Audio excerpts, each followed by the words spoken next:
you've got a working vibrato that is based on a cam, and it's got rollers, so you've always got that witness point. So the next big step was getting it on a Gibson. Well, no, the next big step was finding some money somewhere. Finding some money. For God's sakes, because you got all your money in this prototype, you're living okay, you know, the kids are okay in school, you got a roof over your head, you're eating okay, you got a really crummy car, but who cares? Dave, story, and I decided, let's really, first of all, build something for Gibson. And the reason is, Fender was killing everybody with the Stratocaster. And so there must be somebody out there at Gibson that would like to have part of that market share. So I made an appointment. We flew into Chicago. I rented a car out of Chicago and then went out to Kalamazoo, Michigan. And of course, like every major OEM, they're not interested in committing their company to anything they see. And they really don't want to sign non-disclosures and so forth. But in this case, I thought it was very, very important because this was such a unique piece. In any case, we had to stay an extra day and a half until finally they got that through before I'd open the case. And we come up with this on a Les Paul, and we had a Les Paul there, and I actually had Gibson's name right there. And this is one of the actual from 44 years ago. And they all looked at it and didn't really realize what it is. Everybody wants to see a fulcrum. I said, no, it's completely different. It's smoother. It feels different. Because when you press on the bar, you don't have to press that much harder. It isn't like a fulcrum. This is the difference. So we spent a half a day explaining what a cam-driven deal was, and pretty soon we did a demonstration to the people at Gibson, and everything went well. Finally, I think they contacted Les Paul, and Les Paul said, well, okay, let's take a look at this. I want to say something about everything here. The fact is, there's a lot of people involved here in the development of this stuff. It isn't just me. Now I want to show you what it took to come up with that. Why don't we make it like this, and then we'll put the lockdown on where, on the angle that it can go like this, so that we can lock that down. But we knew that that would be a problem, so we put that. And we even sprung it different with a coil spring underneath in the beginning. If we run into different spacing, maybe it isn't all the same spacing. Well, this one here, you can see you could have different spacing all the way out to there. I eventually had to go with the center line on the original spacing of the stop tail piece. People will correct me, I'm sure, but at that time it was 2.030 string spacing, center to center. We had little saddles that we made, and Dave Story was 100% did this, and went to the mill and made them and so forth. And I even left enough room so we could put an extra saddle in there if somebody would eventually go to a 7-string. Because what I was thinking is if they went to their V or whatever, they may want to have more like a Fender spacing, which was at, 2.120 or even greater than that, 2.125, quarter of an inch. Eventually we had to do away with that because these saddles simply weren't strong enough. Now you got your deal with Gibson. Well, not quite. Ending up to all these different steps we went through to get it here, now we have to decide, okay, how many bucks and so forth. So we had to do pilot runs for them, and then eventually Gibson order for 500 tremolos, for God's sakes. 100% milled. Everything on this Gibson tremolo, which is going on the internet today for as high as 900 bucks, used, looking terrible. This is the one, well, I got a few new ones here, but this is what it looked like today. Everything on it is 100% milled. So that is an extremely high quality bridge, even by today's standard. It's really heavy, and it's 100% out of 360 half hard brass. As we developed and developed and developed, and the people like yourself know this, we come out what we called was a flyer, and this was the flyer like that would go on struts. You can see it's the same saddle sets, same cam, everything.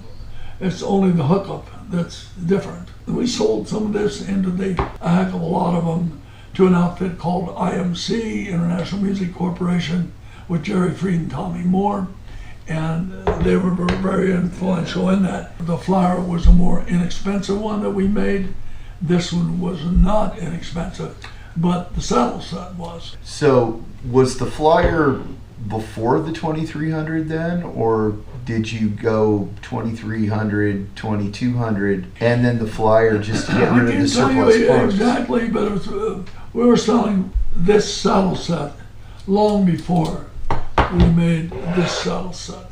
Well, let's talk about the 2300 and the 2200. Obviously, wildly different from the Flyer and from the Gibson Super Tune Vibrola, mainly because the saddles are different. You can change your string spacing. There are those who complain about the Phillips head screw, being directly under the string, how you mean easy the it is. Head? Yeah. Where? Okay, so if we're looking at it, yeah, the string goes directly over the Phillips head screw. Okay, that used to be an old problem. It's no longer a problem. The reason is, we used to put a button head in here, a button head screw. Right. That stood up, an extra maybe 4,000 or 5,000. Now we have to put a chamfer in there, and we put a flathead in there. And these are 440s. It was the same thing we moved. Only this is different. At that time, you're absolutely right. If you gave no angle, in which you put this in too flat, to a so flat that you didn't even use a riser screw, believe it or not, that string would still clear that button head by about 3,000. However, if you put this and it wasn't absolutely flat, and you put it a little bit down back or to the front, it would hit that button head. And so a lot of people complained about it. So I think it was about 20 years ago, because I didn't change it right away. Because what I would always say to people, you got to have more angle, you got to have more break point over that roller. I don't want the string popping out of the roller. So that was one of the main reasons I used a button head, so that they had to raise that. Otherwise, the string from time to time in a flat position, well, I don't like the Kahler because it pops out of my damn roller. But eventually, I get convinced. Maybe 5 to 10% of the people that were buying will complain about it. And then pretty soon, we get a couple of OEMs to complain about it. But I wanted that roller higher. I didn't want it so flat. We've got the 2300, we've got the 2200. The Gibson run is done. Oh, I might say about Gibson, they absolutely stuck to the deal, because after 500 pieces, I said I'm going to put my name on it. Quite a few thousand after that with the Kahler name on it. Now people might say, well, why would you want to do that? Well, I was in the bridge manufacturing business. Everybody wants a different string spacing. Some people will say, well, hey, I want a 2-inch or less. Somebody else will say, well, Gibson at that time, and it's always varying. And with the fender at the wide, or somebody was in there and said, well, I got to have 2 inches and 100,000, so I got to have 2 inches and an eighth. If you're a manufacturer and your customer only wants to buy 50 of them, only wants to buy 20 of them or 30 of them, you can't do that. Even if you just built fixed strings for Bridgeport, you couldn't afford to do it. The bridge would be so high, expensive, nobody would buy it. I figured out early on that I'm going to have to make an erectile set out of this, because this saddle set must move left and right for any spacing, any weird spacing, any standard spacing, whatever standard was. That was the reason then for the lockdown saddle set, the pivot. There's 8 pieces in each one of these little saddles. And that way, actually, the saddle sets could be made for as much as 50% less. We have to make a profit. If we don't make a profit, we can't pay for R&D, we can't make for anything. Gibson, and I'm not real clear in my dates, so forgive me if I got this wrong, but I think it was 83 at McCormick Place in Chicago, when all this stuff was really started to hit.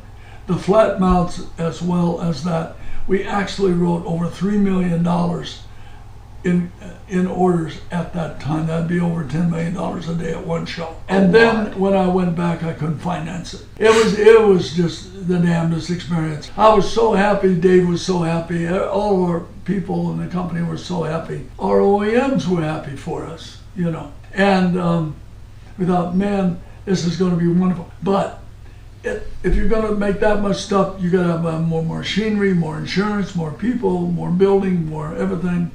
And it took me over 2 years actually to raise the money, because I would not give it up to a venture capitalist. A venture capitalist says, sure, we'll take it. You own 30% of the company, you get to do all the work. And by the way, when you don't make enough money for you, I'm going to bankrupt you, I'll go with something else. And I had experience with that prior, so I didn't want to do that. So I'm just going to tough it out, and we'll eventually have enough capital.